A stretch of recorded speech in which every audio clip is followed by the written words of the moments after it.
소크라테스의 여인 아스파시아. 서양 최초의 여성 철학자.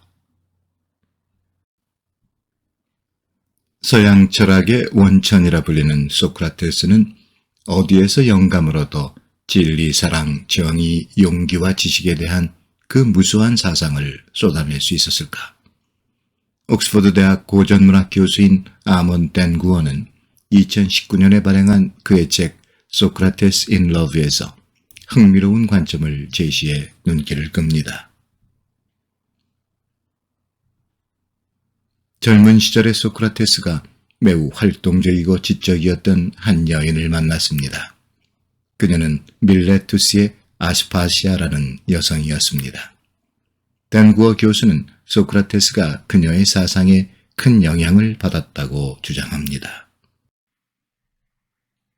19세기 프랑스 화가 니콜라 몽쇼가 그린 그림 속에 소크라테스는 테이블 너머 한 여인과 마주하고 있습니다.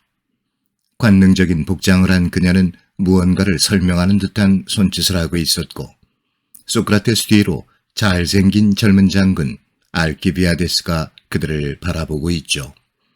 이 그림 속의 소크라테스는 늙고 초한 모습이었습니다. 석공의 아들이었던 그는 중년을 넘어서면서는 맨발에 산발을 하고 누더기 옷을 걸친 인물로 알려져 있었으니까요. 플라톤의 기록에 따르면 소크라테스는 그림 속의 여인 아스파시아로부터 웅변수를 배웠다고 합니다. 아스파시아는 10여 년 넘게 아테네의 유력 정치가 페리클레스의 정부로 살았죠. 비록 권력자의 애첩이었지만 그녀는 높은 수준의 교육을 받았는데 그림 속의 그녀는 웅변술의 핵심을 설명하고 있었습니다. 그녀의 시선은 페리클레스의 부장이자 자신의 조카인 알키비아데스를 향하고 있는데 그 젊은 장군은 양성의 자였던 소크라테스와 한때 연인 관계였고 플라톤의 대화 잔치에 언급돼 있듯이 전장에서 소크라테스에 의해 죽음을 모면했던 인물로 알려져 있습니다. 그런데 앞서의 그림은 소크라테스의 모습을 제대로 전달하고 있을까요? 그의 행적을 기록한 플라톤과 크세노폰이 알고 있던 소크라테스는 늙은 시절의 그였습니다.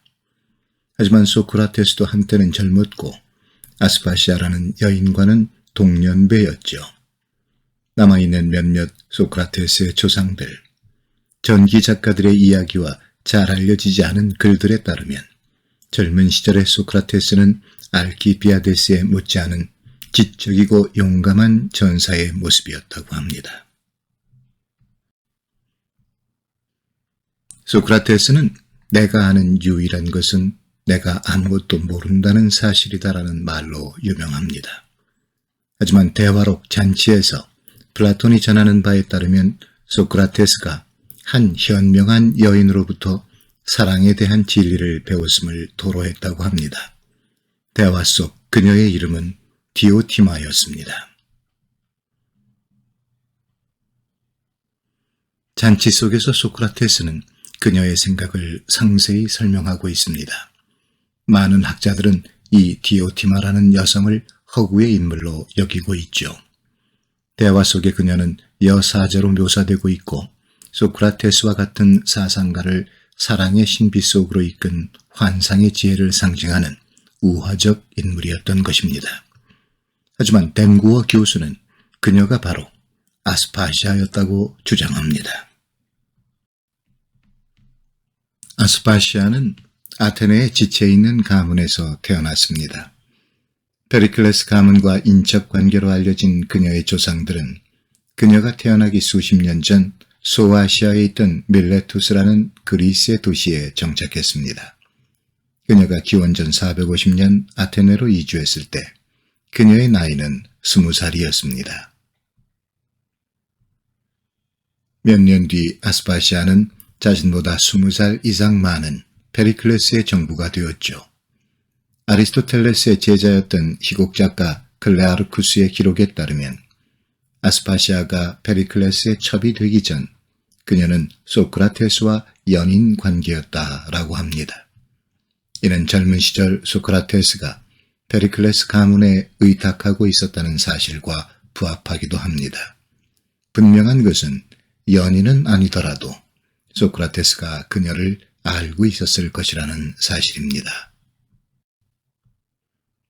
젊은 시절의 소크라테스가 페리클레스의 후원하에 있었음을 미루어 볼 때 그가 물질적인 성공을 멀리하고 영혼을 우선하는 삶을 지향하여 자신의 철학적 사유를 변화시킨 요인은 페리클레스의 연인 아스파시아에게서 찾을 수 있을지 모릅니다.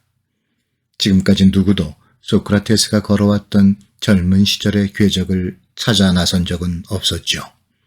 그것은 그의 삶에 대한 자료들이 너무 산발적이고 단편적이었으며 그의 사상과 관련해 큰 관심을 끌기 어려웠기 때문이었습니다. 아스파시아는 당대의 가장 영민하고 영향력 있는 여성이었습니다. 거의 15년간 페리클레스의 정부로 살았기 때문에 그녀는 희곡 작가들의 비방과 조롱의 대상이 되기도 하였습니다. 하지만 페리클레스에게 의존했던 사상가, 예술가, 정치가들 중에 한 사람이었던 그녀는 플라톤이나 크세노폰 등에 의해 웅변술의 대가로 묘사되고 있을 뿐 아니라 연인 사이의 사랑에 대한 카운슬러였고 중매쟁이이기도 했습니다.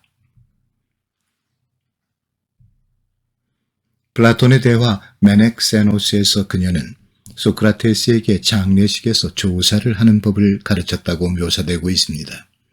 그녀는 연설에 뛰어난 재능을 가지고 있었으며 특히 잔치에 나오는 여인 디오티마처럼 사랑에 대한 연설에 뛰어났다고 합니다.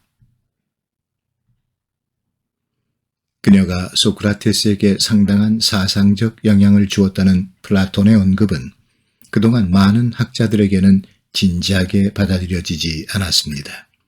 그들은 메넥세노스의 기록을 그저 웅변술에 대한 패러디쯤으로 여겼던 것이죠. 그들은 아스파시아를 고대 희곡 작가들의 묘사처럼 포주나 창녀 정도로 여기는 것이 더 편했을지 모릅니다. 기껏해야 페리클레스의 정부였다는 것이 최고의 표현이었지만 그녀에 대한 평가는 고대의 어떤 공식적인 기록에도 나오지 않고 있습니다. 하지만 아스파시아가 디오티마처럼 웅변술의 대가이고 사랑의 전문가였음을 인정한다면 잔치에서 디오티마가 언급했던 개념들이 소크라테스가 주창한 철학과 삶의 방식에 대단히 중요한 영향을 미쳤다고 볼 수 있을 것입니다. 디오티마가 언급한 개념은 물리적 영역은 더 높은 이상의 자리를 내어주어야 한다는 것이었습니다. 육체의 만족이 아닌 영혼의 가르침이 사랑의 궁극적인 의무이고 일반적인 것이 특별한 것에, 영원한 것이 일시적인 것에, 이상적인 것이 세속적인 것에 우선한다는 것이었어요. 이러한 개념들은 전통적인 서양 철학의 기저에 자리 잡고 있었던 것이었죠. 이런 측면에서 아스파시아를 디오티마와 동일시하는 것은 철학사의 일대 센세이션이라 할 수 있을 것입니다.